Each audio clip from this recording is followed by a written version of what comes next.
మరి ఈసారి భీమవరం నియోజకవర్గంలో మరి జనసేన వైపు నుంచి మరి పవన్ కళ్యాణ్ గారు పోటీ చేస్తున్నారు కదా ఎమ్మెల్యే అభ్యర్థిగా, దానిపైన మీ అభిప్రాయం ఏంటి? ఈరోజు కంపల్సరీగా నెగ్గేస్తారు, అయినా మేము అందరం నెగ్గించుకుంటాం. ఆయన నెగ్గేస్తారో భీమవరం ఎమ్మెల్యే ఫిక్స్. మేనిఫెస్టో చదివారా? మేనిఫెస్టో చదివాం. సమాజానికి చాలా అదే ఉపయోగంగా ఉంది.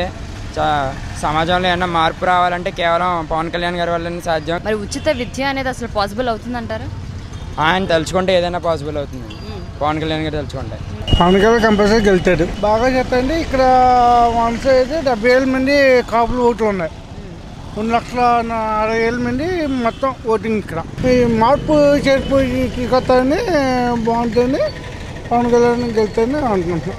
ఆయన చేస్తారనే మేము ఆయన పోటీ చేస్తున్నాం. అది మనగా ఆయనకి ఆయన ఎగ్గాలని చూస్తున్నాం.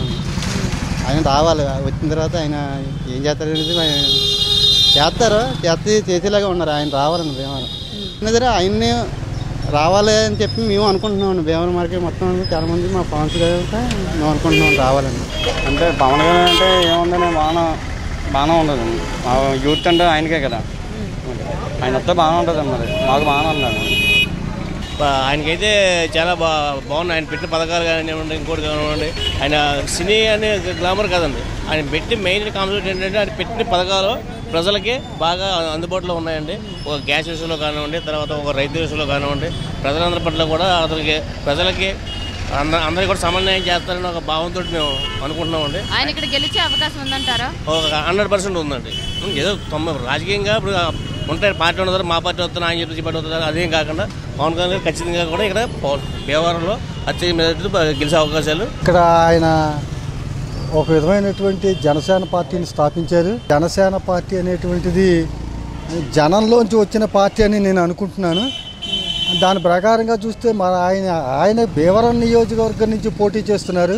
ఆయన ఇక్కడ లోకల్ క్యాండిడేట్ కాదు అన్నటువంటి ఒక అభిప్రాయం ఉంది. ఆయనకి ఏమిటంటే ఒక సినిమా ఫీల్డ్లో ఉండి ఒక ప్రఖ్యాతిగాంచిన స్టార్ వాల్యూ ఆయనకు ఉంది.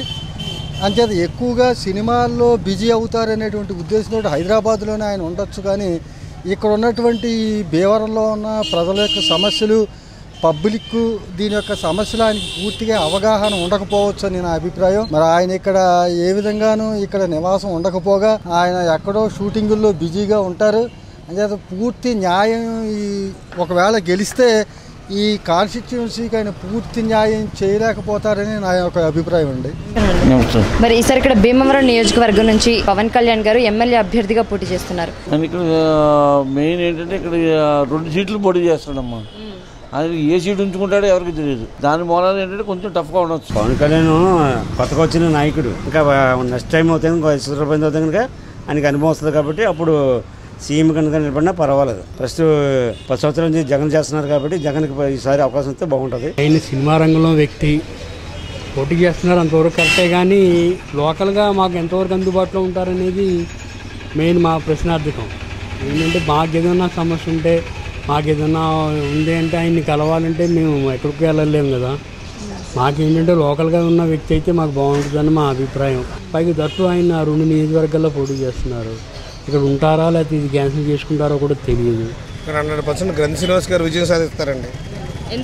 ఎందుకంటే ప్రజలకు అందుబాటులో ఉన్న వ్యక్తి, ప్రజల కష్టసుఖాలను పంచుకున్న వ్యక్తి అండి.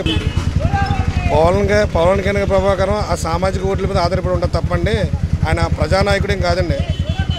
అదండి లోకల్ ఉండే వ్యక్తి మాకు ఆయనండి, గ్రంథి శ్రీనివాస్ గారు. పవన్ కళ్యాణ్ గారండి పార్టీ పెట్టి ఒక 2 నెలల ముందు ఇక్కడికి ప్రజలకి అందరికీ అందుబాటులో ఉండుంటే ఇంకొక రకంగా ఉండేదండి.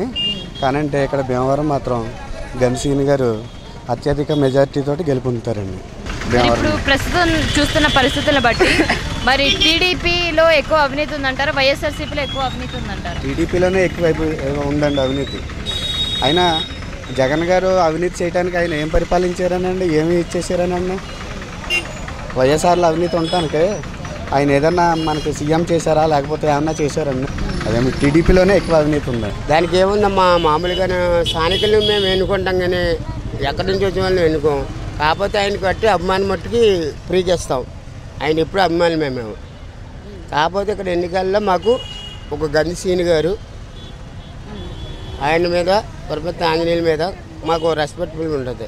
ఎలా అంటే ఒక పక్కన అడ్డుపడినా ఈ పక్కన ఈ పట్టుబడినా మేము మట్టుకు న్యాయంగా వాళ్ళిద్దరి వరకే వాడతాం.